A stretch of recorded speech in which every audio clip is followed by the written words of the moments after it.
नए साल की शुरुआत है और नए साल में अगर बात करें तो अलग अलग विभागों की ओर से नई कहिए कि अपना रेजोल्यूशन तैयार किया जाता है और क्या कुछ खास रहने वाला है इसको लेकर भी एक रूपरेखा तैयार की जाती है। वहीं पर अगर बात करें पंचकुला के सेक्टर 6 स्थित सिविल अस्पताल की, जहां पर अमूमन तौर पर ओपीडीज भी बहुत ज्यादा है और बहुत सारे लोग अगर चंडीगढ़ की बजाय कहीं आना पसंद करते हैं तो वो है पंचकुला का सेक्टर 6 सिविल अस्पताल। तो हमारे साथ यहाँ पर सीएमओ मैडम है जो बताएंगे, डॉक्टर मुक्ता कुमार, कि आखिर इस बार यानी कि 2025 में क्या कुछ खास जो है यहाँ सुविधाएं जो पेशेंट्स हैं आते हैं यहाँ पर उन्हें दी जाएंगी। मैम, 2024 सबसे पहले बताइए किस तरीके का रहा और 2025 के लिए क्या कुछ नई चीजें, क्या कुछ नए प्रोजेक्ट्स जो है यहाँ पर उसकी शुरुआत हो। पहले तो सबको नववर्ष की हार्दिक शुभकामनाएं, बधाई। और मेरी यही उम्मीद रहेगी कि आगे 2025 सबके लिए स्वास्थ्य के लिए एक अच्छा साल गुजरे और लोगों को कम से कम अस्पताल आने की जरूरत पड़े, लोग स्वस्थ रहें। और 2024 में कोई हमें जो दिक्कत मेनली अगर मैं कहूंगी कि मतलब एक गवर्नमेंट सेक्टर में जो एक मेजर इशू रहा वो डेंगू का रहा। बाकी और कोई सारी चीजें, कोई ऐसा कोई मेजर अदरवाइज कोई एपिडेमिक या कोई मेजर इलनेस का स्प्रेड नहीं था। और उसमें हमारी जो सर्विसेज थी उसकी क्वालिटी भी काफी इम्प्रूव्ड रही और धीरे धीरे ओपीडी का नंबर भी हर साल OPD as well as IPD का नंबर पंचकुला में प्रोग्रेसिवली बढ़ता जा रहा है। इवन पेरीफ्री में भी जो हमारी सीएचसी हैं और सब डिस्ट्रिक्ट हॉस्पिटल हैं वहां भी हमारी जो सर्विसेज हैं वो बढ़ती जा रही हैं। इससे इसका पता इससे लगता है कि जितनी भी ज्यादा फुटफॉल होता है उसको मैं मानती हूं कि फुटफॉल तभी होगा जब वहां लोग अवेल करने के लिए सर्विसेज आएंगे। तो फुटफॉल हमारा हर जगह ओवरऑल डिस्ट्रिक्ट का बढ़ा है।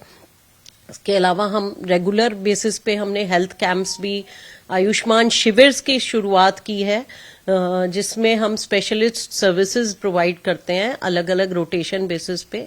तो हफ्ते में एक कहीं ना कहीं आयुष्मान शिविर जिसमें हमारी टीम बैठती है और लोग उसमें जाके उसमें ओपिनियन ले सकते हैं, दिखा सकते हैं, दवाई लिखवा सकते हैं। तो उसकी शुरुआत 2024 के एंड से शुरुआत हुई थी और वो अभी 25 में सरकार की तरफ से डायरेक्शंस हैं तो वो कंटिन्यू होगा। तो वो एक अच्छा स्टेप है लोगों के लिए, डोर स्टेप सर्विसेज के लिए। इसके अलावा एक हमारे माननीय यूनियन हेल्थ मिनिस्टर ने, जेपी नड्डा जी ने एक शुरुआत की थी जिसमें टीबी की स्क्रीनिंग को ज्यादा से ज्यादा बढ़ा के, क्योंकि देश को 25 तक टीबी मुक्त करने का जो हमारा गोल है उसकी डायरेक्शन में हमने अभी शुरुआत 24 के एंड से की थी, लेकिन अब उसको गति 25 में मिलेगी और वो हमारी शुरुआत हो चुकी है और डेली बेसिस पे वो वैन जा रही है। तो धीरे धीरे वो भी गतिशील रहेगा प्रोग्राम। और अभी फिलहाल ये जो हमारा 200 बेडेड एमसीएच सेंटर है वो भी अभी आने वाले कुछ ही समय में उम्मीद है कि वो शुरुआत हम कर देंगे, तो उससे भी लोगों को यहाँ पे काफी फायदा होगा। हम इस बीच अगर बात करें कि जिस तरीके से आपने कहा कि पेशेंट्स काफी ओपीडी आप लोगों की बड़ी है, कोई और एक्सपेंशन करने पर भी विचार चल रहा है क्योंकि एक बिल्डिंग अभी तैयार हुई है, कोई और भी जो है सेंटर खुलने की उम्मीद है? मतलब 200 बेडेड एमसीएच सेंटर अपने आप में एक बड़ा प्रोजेक्ट है। इसके अलावा जैसे हमारे एफआरयूज होते हैं, रेफरल यूनिट्स, वो हमने सब जगह स्टार्ट की थी जिसमें हमारी deliveries as well as caesarean पेरीफ्री में, जिसमें कि हमारा 26 का हॉस्पिटल है, रायपुरानी का सीएचसी है और एसडीएच कालका है। तो वो हमने ऑलरेडी फंक्शन कर लिया है और उसी को हम स्ट्रेंथन करने की कोशिश करेंगे। और as per availability of doctors, मतलब मैं कोशिश करूंगी कि मेरे जो फील्ड की फैसिलिटीज हैं वो ज्यादा से ज्यादा स्ट्रेंथन हो और एक्सपेंड करें, जिससे कि लोगों को एक तो डोर स्टेप फैसिलिटी मिले, दूसरा उससे डीकंजेशन ऑफ सिविल हॉस्पिटल जरूर हो पाएगा क्योंकि यहाँ पर पेशेंट लोड, वर्कलोड काफी ज्यादा हो गया है। तो उसमें हम थोड़ा सा, मेरी कोशिश रहेगी कि मैं फील्ड की फैसिलिटीज को स्ट्रेंथन करूं। एक बड़ा अहम सवाल भी था मैम, आपको याद होगा पिछले साल जो कोलकाता की घटना हुई, उसके बाद डॉक्टर्स और पैरामेडिकल स्टाफ की सुरक्षा को लेकर जो है तमाम सुप्रीम कोर्ट ने भी कहा था कमेटी बनाई जाएंगे, लेकिन किस तरीके से मैम यहाँ पर सुनिश्चित कर रहे हैं, किस तरीके से अगर किसी को कोई दिक्कत है, परेशानी है, कई बार पेशेंट्स भी बहुत हाइपर हो जाते हैं, तो उनको लेकर क्या कुछ जो है दिशा निर्देश या कोई ऐसा चीज़ की जा रही हो यहाँ पर? देखिए, ये एक डॉक्टर पेशेंट रिलेशनशिप जब हम मेडिकल प्रैक्टिस में आते हैं, रेदर जब पढ़ाई शुरू करते हैं, तो हमारी बुक का फर्स्ट लेसन ही डॉक्टर पेशेंट रिलेशनशिप पे होता है। तो ये हम सब पढ़ के आते हैं और हम लोगों को सिखाया जाता है और अंदर तक एक तरह से फीड कर दिया जाता है। जैसे एक मैं कहूंगी कि आर्मी का एक सोल्जर है तो उसके अंदर बिल्कुल देश प्रेम की भावना एकदम कूट कूट के भर दी जाती है। ऐसे तो सभी में होती है, लेकिन उनमें कुछ अलग होती है। तो ऐसे ही मुझे लगता है कि डॉक्टर्स या जो भी हेल्थ वर्कर्स हैं, उनमें एक अलग तरह की फीलिंग होती है पेशेंट को ट्रीट करने की, पेशेंट को ठीक करने की। और ऐसा जुनून कोरोना के समय सारी दुनिया ने महसूस किया, जिसमें हेल्थ वर्कर्स, सारे डॉक्टर्स नहीं, सारा ही हेल्थ वर्कर्स ने एक्सक्लूसिव मतलब अपने एफर्ट्स दिखाए और एमलेसली काम किया लोगों को ठीक करने के लिए। तो इस तरह की भावना होती है, लेकिन डेफिनेटली हमारे क्योंकि सेक्टर में जो हम डील करते हैं उसमें कोई भी आदमी जिस समय हम उसको अप्रोच करते हैं, मतलब जब वो हमें अप्रोच करता है उस समय उसकी मानसिक स्थिति ठीक नहीं होती, क्योंकि वो या तो वो बीमार है या उसके परिवारजन का कोई आदमी बीमार है, जिससे एक मानसिक संतुलन बिगड़ने का डेफिनेटली चांसेस रहते हैं। और उस समय जो पेशेंस, उसको भी दिखाना चाहिए, पेशेंट और उसके परिवार वालों को, और हेल्थ वर्कर्स को भी एक्स्ट्रा पेशेंस रखने की जरूरत होती है, क्योंकि वो मोमेंट बड़े सेंसिटिव होते हैं। और उस समय अगर एक अच्छा तालमेल बिठा के और उनको अच्छे से समझाया जाए, और ट्रीटमेंट के साथ साथ ये पार्ट भी मुझे लगता है उतना ही इम्पोर्टेंट है, क्योंकि उनकी संतुष्टि, उनका मतलब मानसिक विश्वास वो तभी होगा जब उनसे अच्छे से बात करके कोई डील करेगा।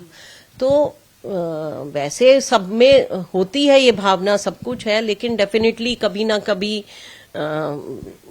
किसी वजह से, सिचुएशन की वजह से, या मैं ये कहूंगी कि वर्कलोड की वजह से, या किसी वजह से कई बार आपसी दिक्कत आती है, तो उसको डेफिनेटली मिलजुल के ठीक करना चाहिए। और अपने बिहेवियर को मुझे लगता है जितना पेशेंस आप रख सकते हैं उतना पेशेंटली आप काम करें, तो मरीज को ज्यादा फायदा होगा। इसके लिए यहाँ पर कोई कमेटी है? कोई अगर डॉक्टर या कोई पैरामेडिकल स्टाफ या कोई हेल्थ वर्कर शिकायत करना चाहता है? देखिए, यहाँ शिकायत के लिए मेरे पास रेगुलर मतलब वो पोर्टल ओपन होते हैं, मेल के थ्रू कर सकता है, वो कोई कंप्लेंट राइटिंग में डाल सकता है, मेरे ऑफिस में भी आते हैं, पीएमओ रहते हैं, पीएमओ के पास जा सकते हैं। तो ऐसे लोग आते भी हैं, कोई प्रॉब्लम होती है हम उनको डे टू डे बेसिस पे टैकल भी करते हैं। तो ये रेगुलर चलता रहता है। और बाकी हमारी इंटरनल कंप्लेंट कमेटी होती है, जिसमें फीमेल वर्कर्स के लिए अलग से मतलब प्रोविजन होता है कि किसी तरह का कोई हेरेसमेंट हो तो वो उसमें इंटरनल कंप्लेंट कमेटी में डाल सकते हैं। पेशेंट्स की काउंसलिंग के लिए भी मैम डॉक्टर्स? बिल्कुल, पेशेंट की काउंसलिंग तो हर एक का पार्ट है। मैंने कहा ना, ये हेल्थ वर्कर की जिम्मेदारी है काउंसिल करना ट्रीटमेंट के साथ साथ, लेकिन हमारे पास अलग अलग उस पे काउंसलर भी अपॉइंटेड है। तो बहुत सारे प्रोग्राम्स में अलग अलग जिसमें स्पेशल काउंसलिंग की जरूरत होती है, उसमें हमारे पास ट्रेंड काउंसलर्स होते हैं और वो बकायदा रेगुलर उनको बुला के काउंसिल करते हैं। नया डिपार्टमेंट में शुरुआत हो रही है जो पहले यहाँ नहीं था? अभी तो एक्सपेंशन की बात है, अभी नया डिपार्टमेंट एज सच मेरे कोई ऐसा दिमाग में नहीं है कि कोई ऐसा डिपार्टमेंट अलग से शुरुआत हो रही है। बट हाँ, उन्हीं चीजों को स्ट्रेंथन करना, और जो 200 बेडेड एमसीएच ब्लॉक है उसकी शुरुआत हम करेंगे। मैम, ट्यूबरक्लोसिस की हम बात कर रहे थे, लगातार फील्ड में भी गाड़ियां जा रही जैसे आपने बताया। अगर हम डेटा की बात करें पंचकुला जिले की, तो कितने अभी तक स्क्रीनिंग हो चुकी है और कितने बजे सुबह गाड़ियां निकल जाती हैं? गाड़ियां हमारी 9 से 9:30 के बीच में निकल जाती हैं और वहां पे शाम तक अलग अलग गांव में स्क्रीनिंग करते हैं। उसके लिए हम पहले से माइक्रो प्लानिंग हमने बना रखी है। उस प्रायर माइक्रो प्लानिंग के हिसाब से हमारी आशा वर्कर्स जो हैं पहले से जो वल्नरेबल पॉपुलेशन है उसको डेजिग्नेट करके रखती है और जब वो वैन जाती है तो उनको कॉल करके उसमें स्क्रीन किया जाता है। इस तरह से लगभग 5500 मरीज नहीं, पब्लिक 5500 लोग हम अभी तक स्क्रीन कर चुके हैं, जिसमें से लगभग 220 के करीब सैंपल्स हमने टीबी के सस्पेक्टेड केसेस के कलेक्ट किए हैं और 240 के करीब एक्सरे उनके वहीं पे on the spot handled x ray से किए हैं। उसमें से एक पॉजिटिव मरीज हमने इस स्क्रीनिंग में से डिटेक्ट किया है, जिसको टीबी की दवा शुरू कर दी गई है। तो ये हमारा प्रोसेस जारी है और इसी तरह से हम गांव-गांव करके सारे गांवों को स्क्रीन करके कोशिश करें। हरियाणा का पहला ऐसा राज्य है जहां पर ऐसा एआई के जरिए टीबी अब तो खैर पूरे देश में शुरुआत हो गई है इसकी, लेकिन ये पहली बार ही हो रहा है देश में ऐसा? देखिए, ये पहले मतलब ये अभी क्योंकि लॉन्च अभी प्रॉपर वो लॉन्च अभी हुआ है, जो एक तरीके से लॉन्च हुआ है। बाकी ऐसा नहीं है मेरे ख्याल से। ये जो हैंड हेल्ड एक्सरे हैं, क्योंकि हमारे डिस्ट्रिक्ट में पहले भी यूज हो रहे थे, हमें पहले प्रोवाइड किए गए थे, हम पिछले साल से इनको यूज कर रहे थे, लेकिन एक कोऑर्डिनेटेड मैनर में उसको जो तरीके से एक माइक्रो प्लानिंग की तरह और एक वैन भेज के हम स्क्रीन कराएं, तो इस तरह का अभियान अभी हमारे जो माननीय यूनियन हेल्थ मिनिस्टर के लॉन्च के बाद शुरू हुआ। हम कितना इसमें कहिए कि सही होता है या फिर इसके बाद दोबारा से भी टेस्ट होता है एआई के जरिए? देखिए, टीबी जो होती है वो एक सिम्टम या साइन से डायग्नोज नहीं होती। टीबी जो बीमारी होती है उसमें हम बहुत सारे सिम्टम्स देखते हैं और उनके साथ कोरिलेट करते हैं साइंस और इन्वेस्टिगेशंस को, तब कोई डॉक्टर जाके डायग्नोसिस बनाता है टीबी की।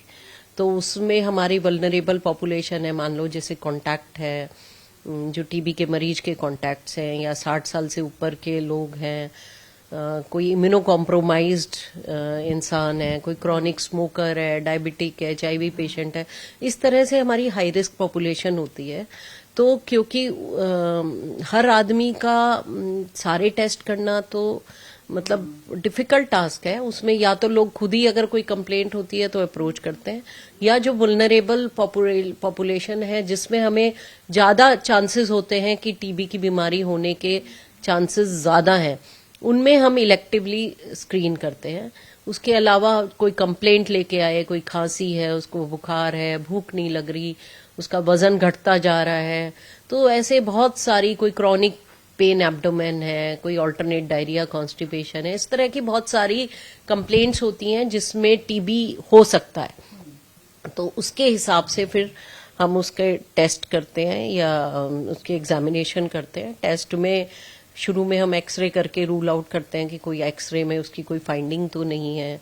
बलगम की जांच करके देखा जाता है कि बलगम में कोई वो तो नहीं है, टीबी का बैक्टीरिया तो नहीं मिल रहा है। सीबी नैट के थ्रू हम उसकी स्पूटम एनालिसिस करके देखते हैं। तो मल्टीपल टेस्ट करके हम फिर पता लगाते हैं कि उसको टीबी की बीमारी पॉजिटिव मतलब टीबी है कि नहीं है, और है तो उसका फिर पूरी तरह से फ्री मुफ्त इलाज सरकार की तरफ से दिया जाता है। बहुत बहुत शुक्रिया मैम। तो बिल्कुल 2025 के बहुत सारे कहिए कि प्रोजेक्ट्स हैं और बहुत सारे जो हैं किस तरीके से नई तकनीकों के इस्तेमाल के साथ सेहत सुविधाएं जो है वो लोगों को दी जा रही है। वहीं ट्यूबरक्लोसिस के लेकर भी न सिर्फ पंचकुला बल्कि हरियाणा के सभी जिलों में जो एक प्रोग्राम की शुरुआत है कि टीबी फ्री जो है वो बनाना है पूरे देश को, उसकी शुरुआत हो चुकी है और उसके तहत लगातार लोगों के सैंपल्स लिए जा रहे हैं और गाड़ियां खुद उन तक पहुंच रही है।